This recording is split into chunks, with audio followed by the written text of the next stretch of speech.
దేవుని పరిశుద్ధమైన నామానికి మహిమ కలుగును గాక. నేటి అనుదిన ధ్యానం కొరకు ఫిలిప్పీయులకు రాసిన పత్రిక 2వ అధ్యాయం. సంఘం పట్ల ఎంతో భారముతో నిత్యము ప్రార్థిస్తూ ప్రయాసపడుతున్న వ్యక్తి దైవజనుడైనటువంటి పౌలు. ఆయన ఉద్దేశంలో సంఘపు యొక్క ఆధ్యాత్మికమైన స్థితి ఎలా ఉండాలో అంటే, దేవునిలో వారు ప్రోత్సాహకరమైన వారుగాను, ప్రేమ కలిగిన వారుగాను, ఓదార్పు కలిగిన వారుగాను, దేవుని ఆత్మతో సహవాసమై వాత్సల్యం కనికరం పొందుతూ దేవునిలో ఆనందిస్తూ సాగాలని, మనసులో ప్రేమలో హృదయ భావంలో ఉద్దేశంలో ఐక్యత కలిగి ఉండాలని మాట్లాడుతూ ఉన్నారు. ప్రతి సేవకుడు సంఘం పట్ల ఏవో కొన్ని ఆశలుంటాయి. వారి యొక్క ఆధ్యాత్మికమైన స్థితిని గమనించినప్పుడు ఆ లోపాలు అర్థమవుతాయి. అప్పుడు సరి చేసుకోవడానికి వీలవుతుంది. పౌలు గారు సంఘాన్ని బలపరచడానికి వారు కలిగి ఉండవలసిన విషయాలే తెలియజేస్తున్నారు. నాకు కలిగిన ఆనందం పూర్తవ్వాలి. ఎందుకు అనంటే, నేను క్రీస్తు ప్రేమలో ఆయన మనసులో స్థానాన్ని సంపాదించుకున్నాను. అటు విధంగానే మీరు కూడా ఉండాలి అని. కక్ష చేత కానీ ఒట్టి డంబం చేత కానీ ఏమీ చేయకండి అంటున్నాడు. దానికి బదులు ప్రతివారు కూడా తనకంటే ఇతరులు యోగ్యులని ఎంచుకోవాలని చెప్తున్నాడు.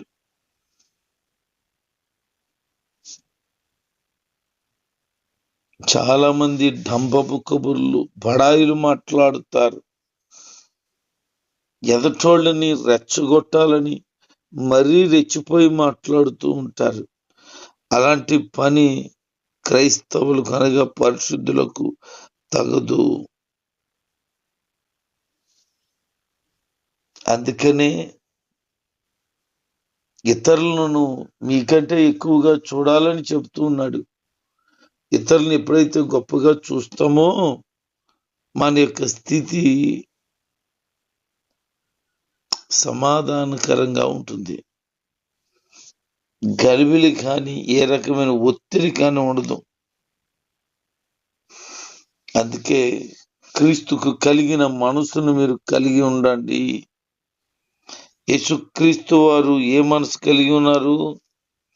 ఇతరుల పట్ల ప్రేమ హృదయాన్ని, వినయము, తగ్గింపు స్వభావం గురించి మాట్లాడుతూ, అందుకు మాదిరికరంగా ఎవరైనా ఉన్నారా అనంటే దానికి సరిగ్గా సరిపోయే యేసుక్రీస్తు మాత్రమే ఆయన ఉన్నాడు.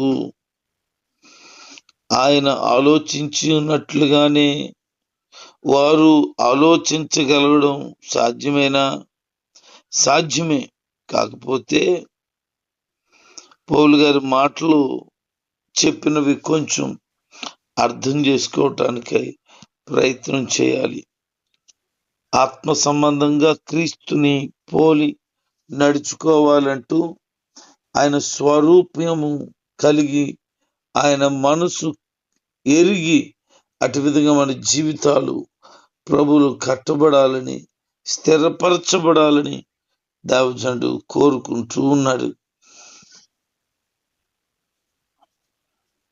యేసుక్రీస్తు నందు విశ్వాసముంచి ఆయన యందుకు విశ్వాసముతో ఆయన పోలి నడుచుకుంటూ దైవికమైనటువంటి చిత్తం,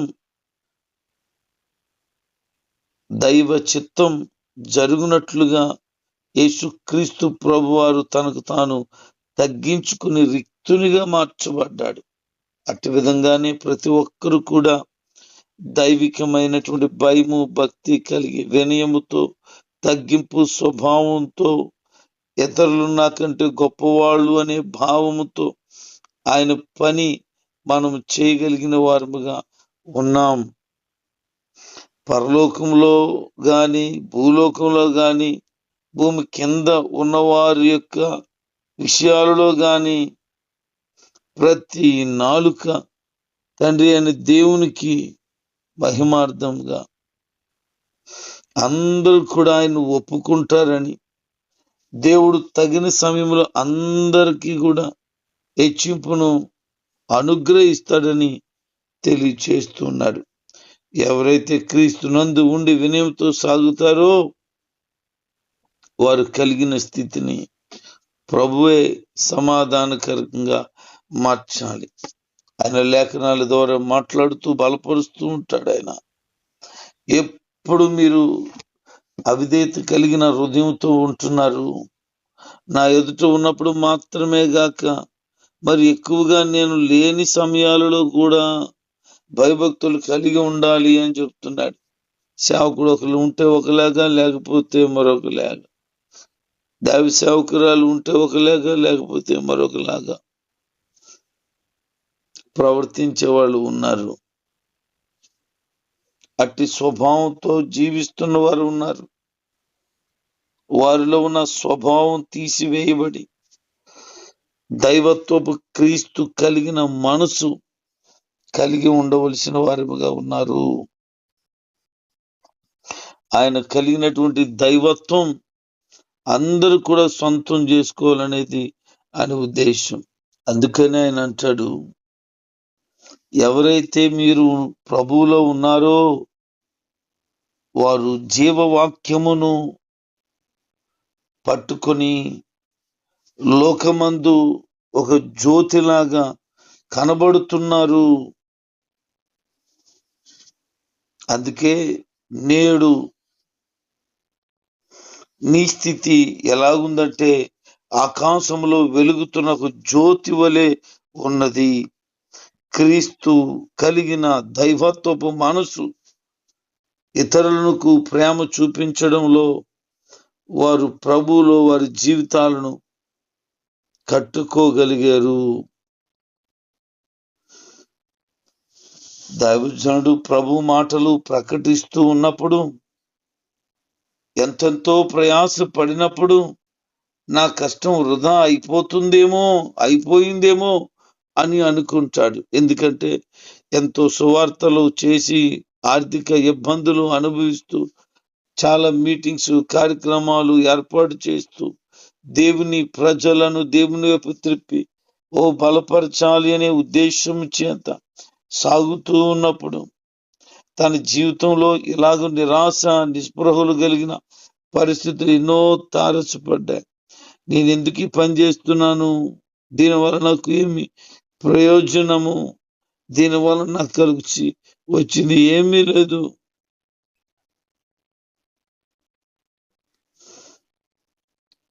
అని భావించే వాళ్ళు ఉన్నారు. కానీ సంఘాన్ని బలపరుస్తూ దేవుని సేవలో మీ ప్రాణములను పానార్పణముగా పోయబడేటట్లుగా ఆయనలో స్థిరపడి సాగిపోవాలి కదా అంటూ ఒక కఠినమైన ఆజ్ఞ జారీ చేయడం జరిగింది. దైవికమైన మనసుతో దేవుని కృపతో నింపబడి నడిపించబడి వ్యక్తిగతమైనటువంటి మనసు కాక ఆత్మ సంబంధమైన మనసుతో స్థిరపరచబడి బలపరచబడి ఆయన సన్నిధానంలో కార్యములు జరిగించుచూ సాగాలని. అందుకని అందరూ సొంత కార్యాలనే చూసుకుంటున్నారు కానీ ఎవరు కూడా దేవుని కార్యాలను పట్టించుకోవటం లేదని, దేవుని కార్యాల పట్ల శ్రద్ధ కలిగి ఉండాలని దేవుడు కోరుకుంటున్నాడు.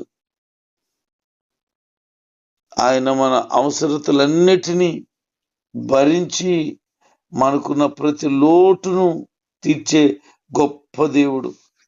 ఆత్మీయంగా ఎపప్రబోధూతుని సంఘానికి పంపిస్తూ అతను ఎలాంటి వాడో చెబుతున్నాడు. దైవికమైన భయం కలిగి, దేవుడంటే నమ్మకం, విశ్వాసం కలిగి, శరీర సంబంధమైన వాడుగా, ప్రభుతో చివరి వరకు వచ్చిన వాడుగా, నమ్మకస్తుడైన మనుషుడిగా, దేవుని యొక్క కనికరమును పొందుకున్నవాడుగా ఎపప్రోదీతు ఉన్నాడు అని పౌలు గారు ఉద్దేశాన్ని బయలుపరిచాడు. అతను బలహీనత కలిగినప్పుడు, రోగం కలిగినప్పుడు, చావు అంచుల వరకు వెళ్ళాడు. అలాంటి దైవికమైన మనసును కలిగిన వాడు నేను చనిపోతూ బలహీనమైపోతూ ఉన్న పరిస్థితిలో కూడా నన్ను బలపరిచిన వాడు. చలికాలంలో మనం మంట కాసుకున్నట్లుగా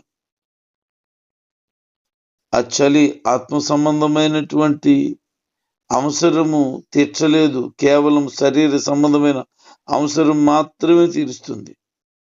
కానీ ఆత్మకు దేవుని యొక్క అద్భుతమైన కాపుదల, భద్రత,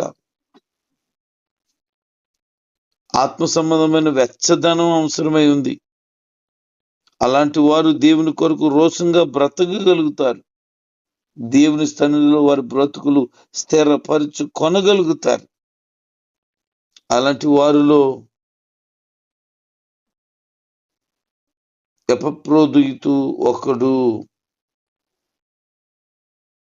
అతను దైవికమైన భయము, భక్తి కలిగి దేవుని సన్నిధిలో చక్కగా దైవ సేవకుడైన పౌలు గారికి పరిచర్య చేస్తూ ఆయన చేతనే నా తోటి దాసుడు అని అనిపించుకుని బహు వినయము కలిగిన స్వభావంతో ఉండగా క్రీస్తు యొక్క పని పూర్తిగా చేయుటకు సిద్ధపడినటువంటి ఎపప్రోదీతులాగా అందరూ కూడా మరణం వరకు నమ్మకంగా ఉండవలసిన వారుగా ఉన్నారు. ప్రతి వారి జీవితాలు ప్రభులో కట్టుబడి స్థిరపరచబడి ఇతరులకు మాదిరిగా దీవెనగా ఉండాల్సిన వారే నేటి దినాల్లో క్రమం తప్పి అక్రమమైన జీవితాన్ని జీవిస్తూ భ్రష్టాత్మ పట్టిన వారుగా, చెడుతనంతో నింపబడిన వారిగా మారిపోతున్నారు.